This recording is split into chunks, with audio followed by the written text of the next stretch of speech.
Hey, we're back at the top again today with the 39th and final week for the road to Pokemon Let's Go. It's grand finale week time. Both Pokemon Let's Go Pikachu and Let's Go Eevee released at the end of this week, but 2 weeks ago we went over the biggest worries for these two games. Many people doubted it, but I believe now.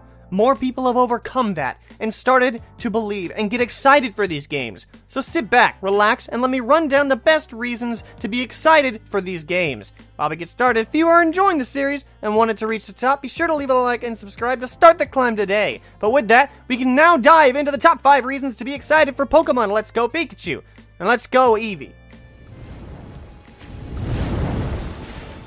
At the time of editing this video, we don't know much about Meltan. In fact, I'll break the fourth wall here. The second trailer about Meltan was just uploaded today, and it hinted at there being something more to this mythical Pokemon than what even currently I know.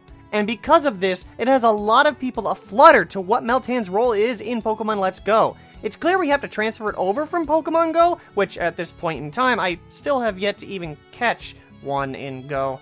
Mainly because it's been raining incessantly here.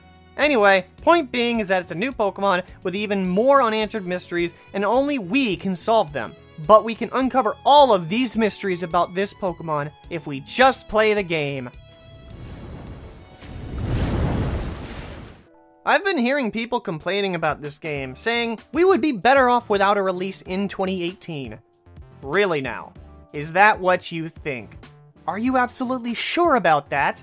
Enough beating around the Kanto bush. No, it would not be the best. Do you not remember such years as 2006, 2008, and more importantly, 2015? I mean, 2006 was before there was internet famous people, so we weren't starved for Pokemon content. Take it from me.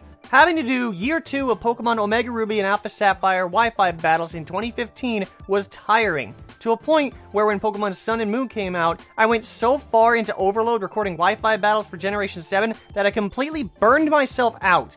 I had to go to PAX East 2017 just to get my mojo back, so if we had to pick between a year with no game or a Let's Go game during the off year, I'd rather take the Let's Go route. Trust me, it's not a road I want to go down again.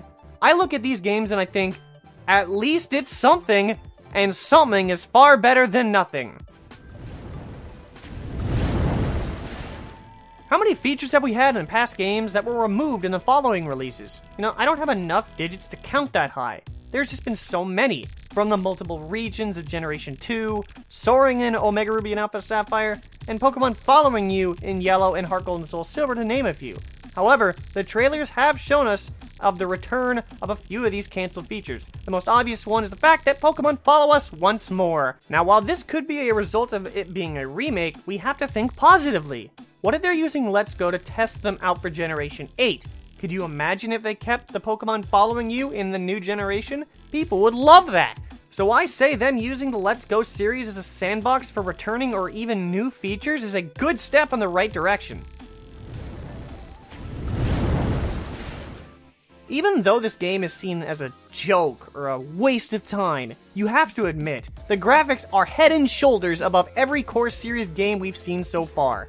Yes, I know that's because it's on the Switch rather than the 3DS, and yes, I know that they reuse the same Pokemon's battle animation, but have you ever thought that these games were just supposed to tide us over until next year? Have you ever thought that the 2019 core series games would go above and beyond these games in terms of graphics? Yup, you've heard it here first. I believe that the graphics for the first Gen 8 games will knock our socks off, and I'm not even wearing socks. If I'm wrong, I'll wear my socks again because technically they wouldn't have been knocked off yet.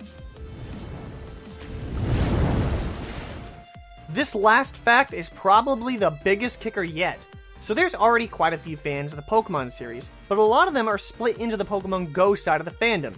Trying to go from Pokemon Go to a core series game is quite the jump, especially with the fact that Pokemon Go is a lot simpler of a game. Now imagine the fact that Pokemon Let's Go is a hybridized version of these two games. Seems like a great bridge for these new players to use to try out the main series games. If they don't like all the story aspects, that's fine, but I guarantee you that this game will bring in many new players into the core series community once Generation 8 rolls around, and that will be great for us remaining players, as that will mean a lot more people to interact with in-game. It's what I'm most excited for, but what are you most excited for? Let me know in the comment section below.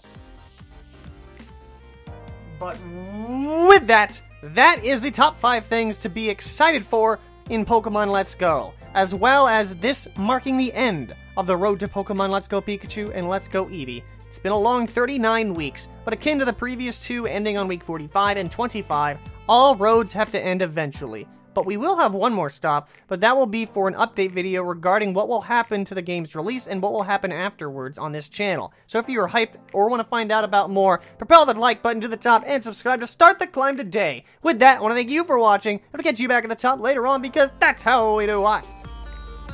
Let's go!